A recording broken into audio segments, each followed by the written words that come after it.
Hello, everyone. Welcome to the Anointed to Dance TikTok page. My name is Trina, and the purpose of this page is to assist all liturgical dancers and praise dancers in bringing their dance ministry to another level in God and for God.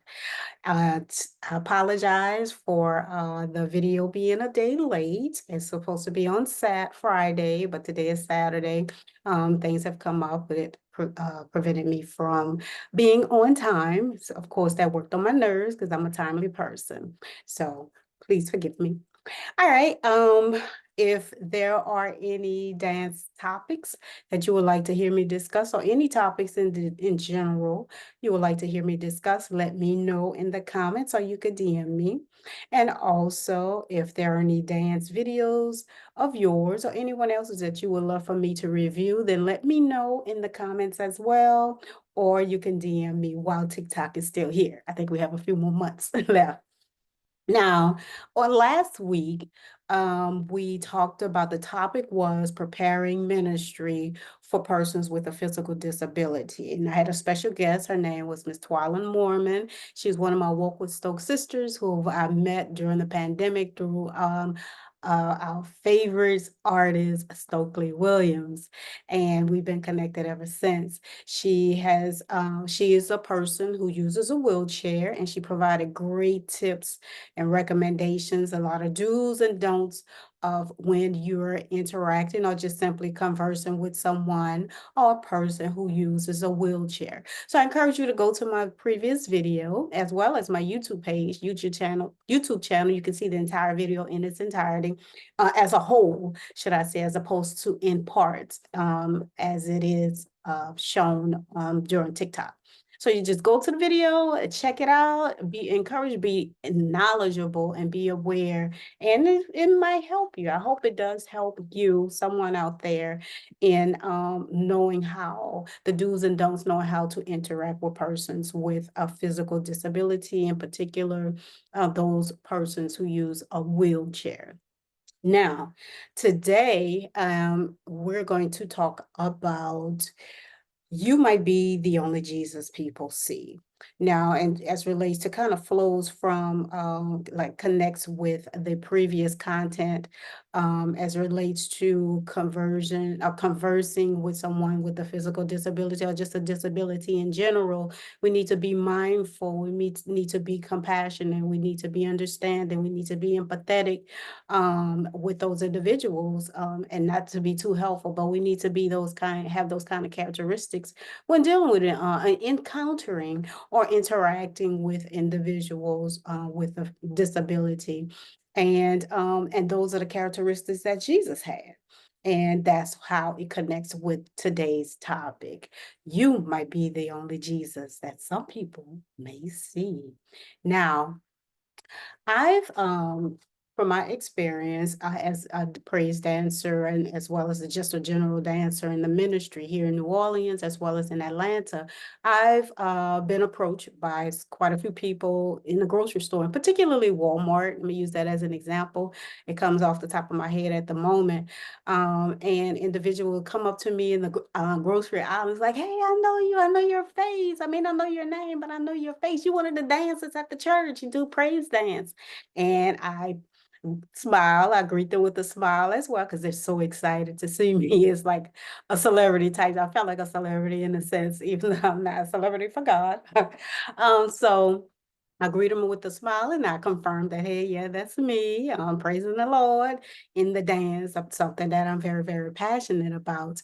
And and we hold on a little conversation. If they ask me my name, I'll tell them my name or what have you. But it's never really that long. And just being polite, being kind, and being thoughtful or mindful of other individuals who are who come into me and just like so excited to see me in the store as opposed to in church far away. So imagine when individuals or if individuals came to me and say, "Hey, I know you. You're the one of the dancers in church I see every Sunday, dancing for praise and worship." Now they come to me with a spirit of excitement and with a big old smile and just friendly and all of that. And then I imagine if they come to me that way and I in the aisle and I rarely acknowledge their presence, I'll probably look at them real quick and turn away. Or I'll say, oh, hey, how you doing? That little dry hello, cold shoulder, or something like that. It just, don't even greet them with a smile. Imagine how that person would feel. Okay, it's like, okay, she dances in the church, she dances for God, but she treating us like this. What, something not right. She's a hypocrite, so that's something I've experienced personally. I've seen people, men and women of God, church folk, who are religious but don't have a relationship. There's a difference. People religiously go to church but don't have a relationship with God, but that's a whole nother story.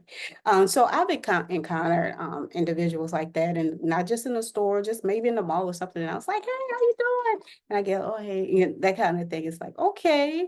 Some ministers, it's like, oh, okay, you just give me the cold shoulder. All right, all right.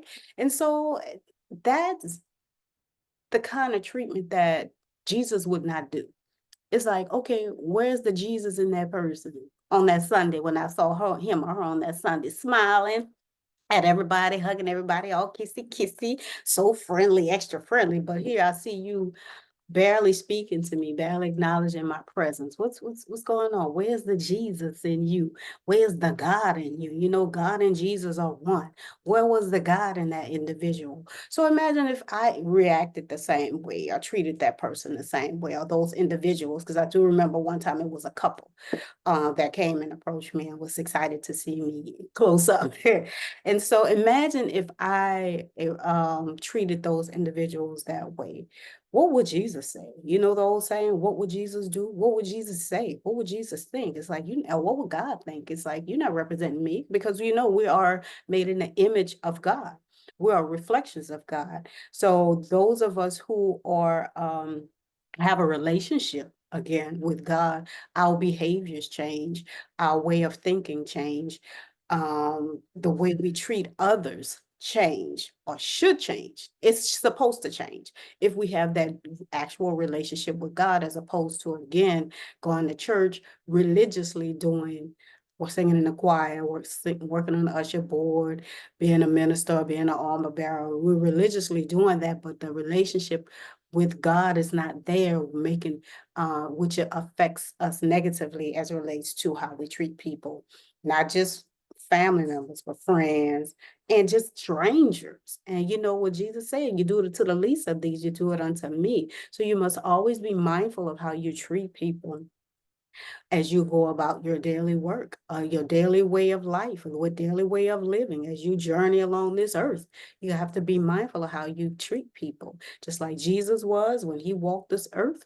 He was very mindful of everybody, as he said. I didn't come to be ministered to, I've come to minister. And minister is basically meeting the need or attending to someone's need. And that's ministry. And we are of Christ. We Christians. Many of us are Christians, and that means to be a Christ follower, or be Christ-like and have Christ characteristics. And again, Christ, Jesus, and God, they are one. So those characteristics should be in us: kind, thoughtful, compassionate, empathetic, sympathetic, and patient with other individuals. Are you like that? Have you encountered anybody like that? That's the opposite. Somebody in church, they all of these things in church. But outside the church, and you see them in the store or at a park or wherever, and they're nothing like that. It's like, okay, it's the whole Dr. Jekyll, Mr. Hyde or Mrs. Hyde type thing. It's like, where's the Jesus in them? Now I'm going to, Jesus did so many things, but he is a great example for us Christian, against those of us who wish to live Christ-like, because we're Christ followers. And so the characteristics and behavior of Jesus and different characteristics of Jesus, we should be just like him, which is just like God, because again, God and Jesus are one. All right, so there are different things that Jesus did that are great examples for us as humans, to abide by and to adhere to and to follow and to mimic. And also not just mimic, but for it to be in our hearts and our spirits and our minds when we encountering individuals here on earth. And again, and as I mentioned about one of my previous content videos, spiritual encounters. We have to be spiritually discerning as well. We need to know who's of God and who's not of God. But just go to that video and just understand as far as your spiritual discernment being strengthened and everything. But again, when we're encountering people, we're encountering spirits. So that's what I was leading to. But again, you just never know who you are encountering. You may be entertaining angels, the angels of God that was purposely set in place in your path to see how you would treat that individual.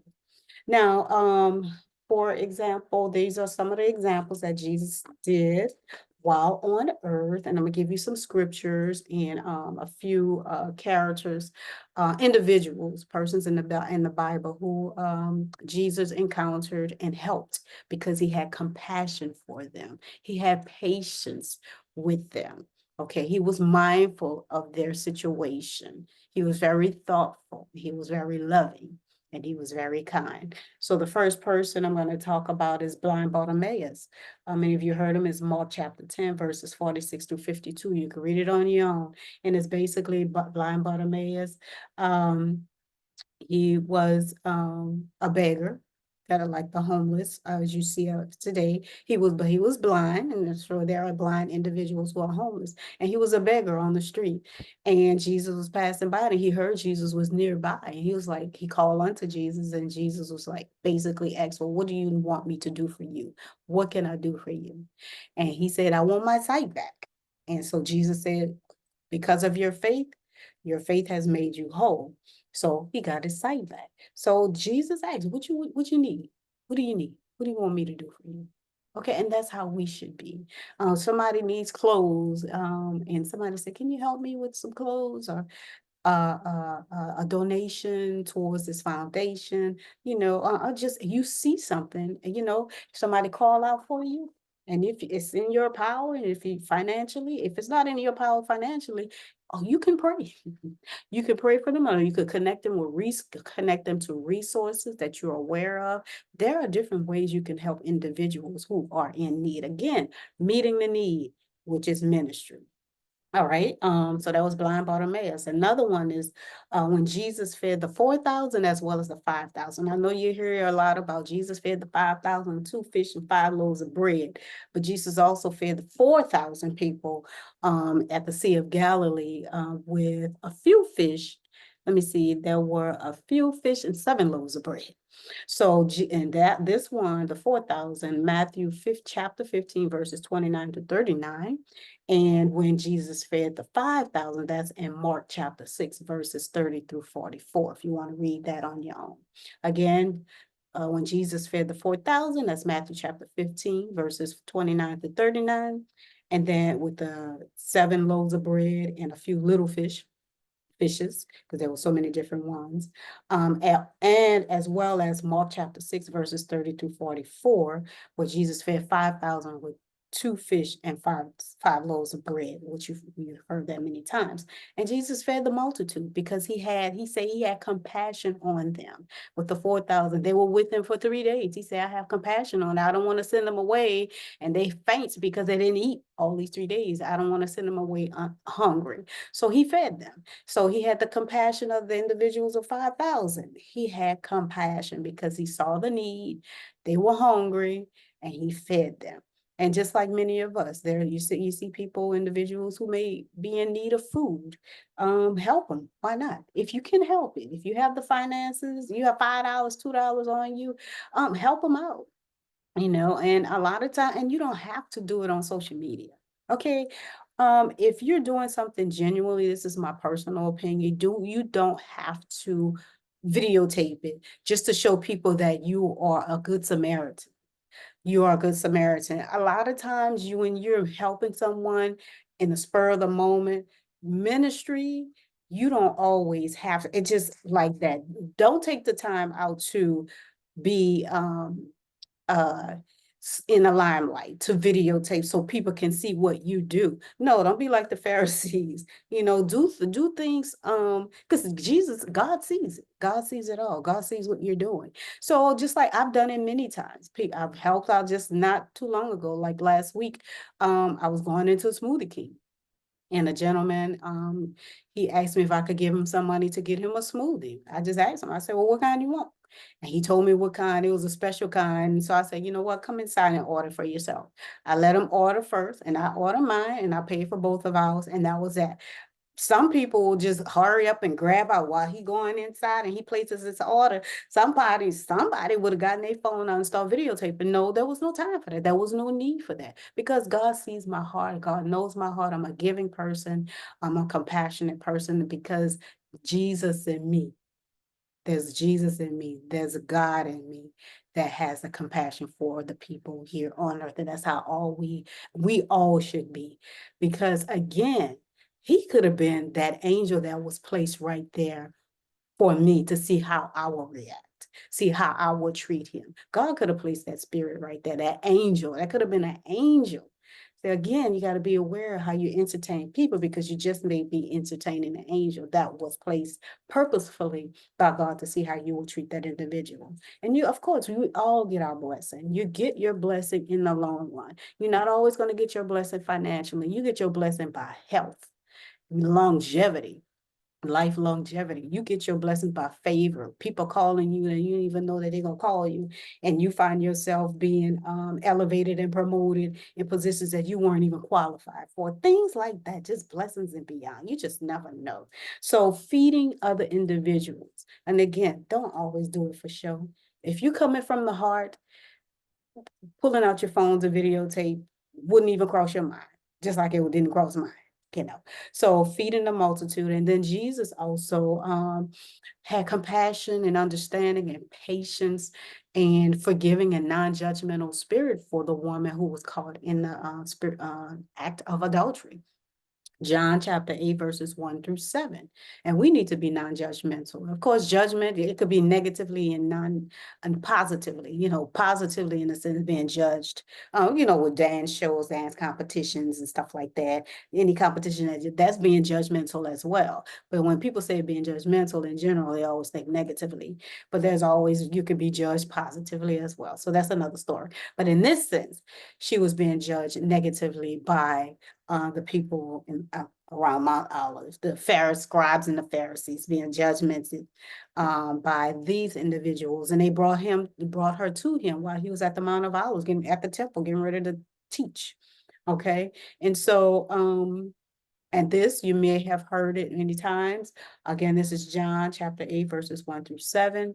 The woman called in adultery by the scribes and the Pharisees. She was caught in the act. Now, what were they doing? Are they watching her?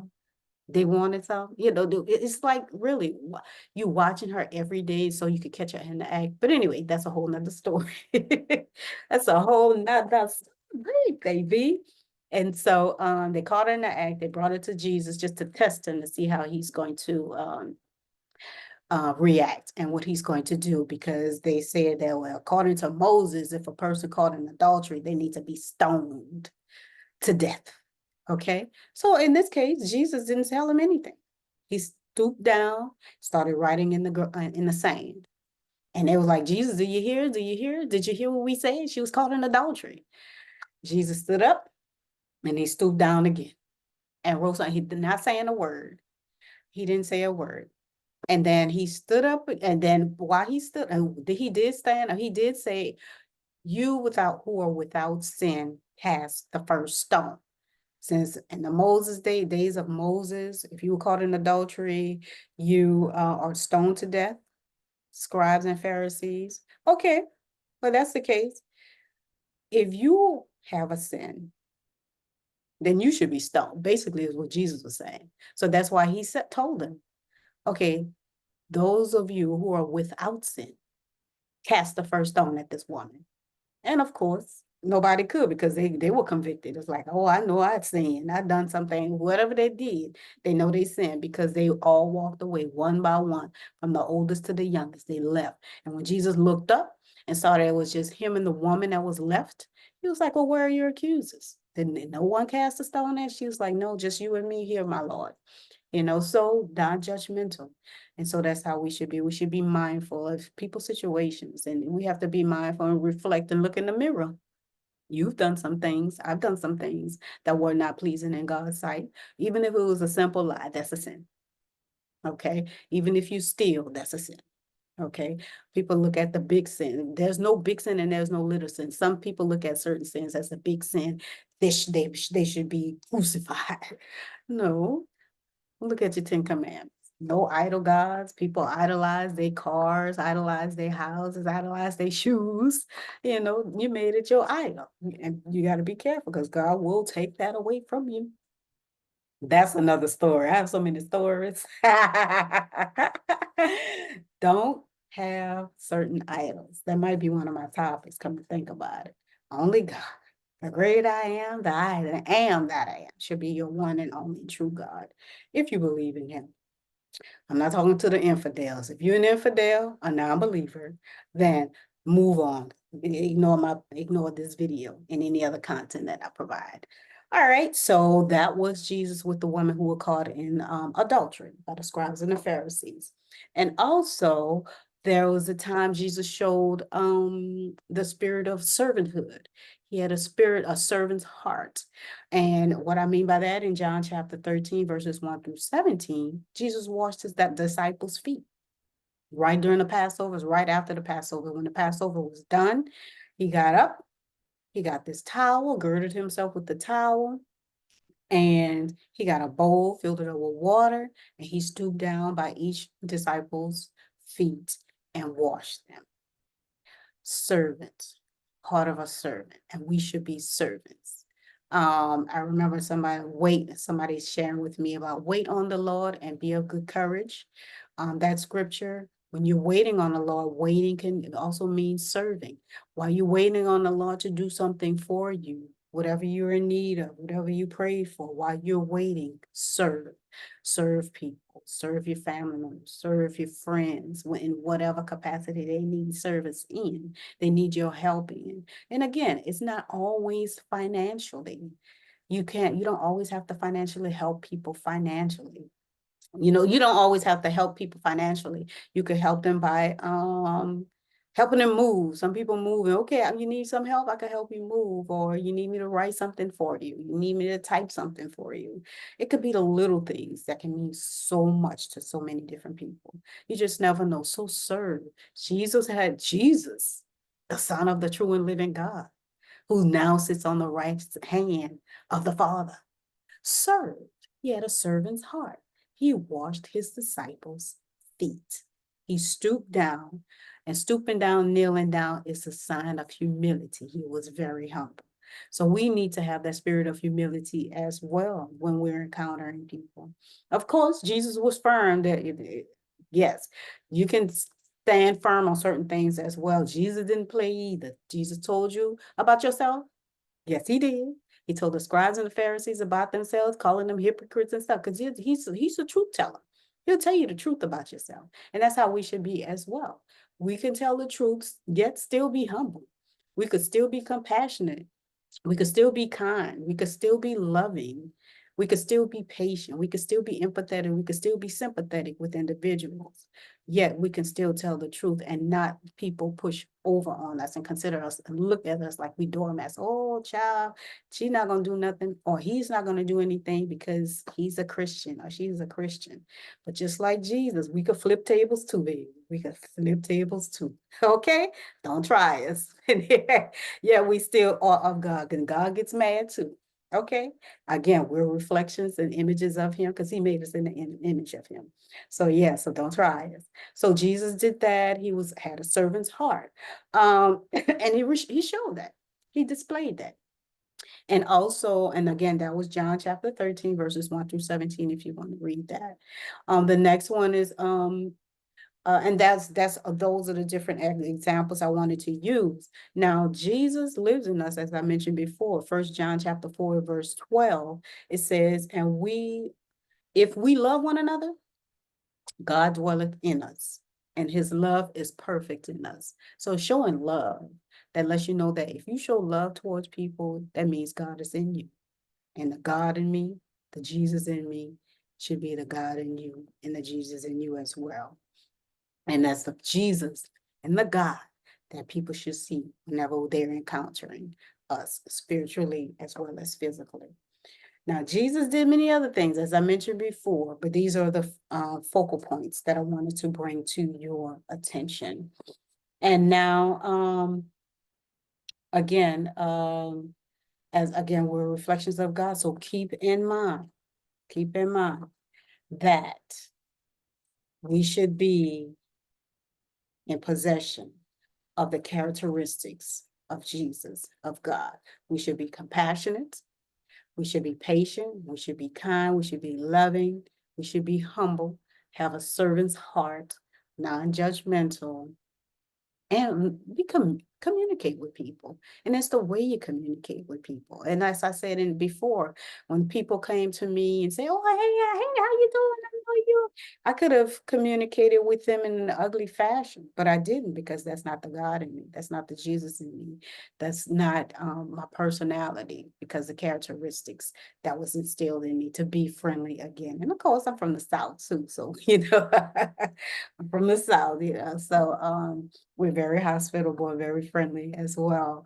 And then my family, my mom is very friendly as well, to a lot of people. So I can have examples, all kind of examples. And of course, Jesus is the best example for all of us. So the Jesus in you, how many of you can actually say that people actually see the Jesus in you when they encounter you, when they talk to you, when they're just in your presence? Can they feel that Jesus Christ-like spirit in you, if just being in the same room? Okay. Remember, keep in mind, you might be the Jesus, or only Jesus that people see. So I'm going to close out with these lyrics, one of my favorite songs by Kirk Franklin. It's called The Last Jesus, and it's real and definitely ties into the topic of today. And these are the lyrics I want to leave you with. Okay. The lyric says, if we say we love Jesus, but they can't see our Jesus, tell me, what's the use if they cannot see Jesus in you and me? No more excuses.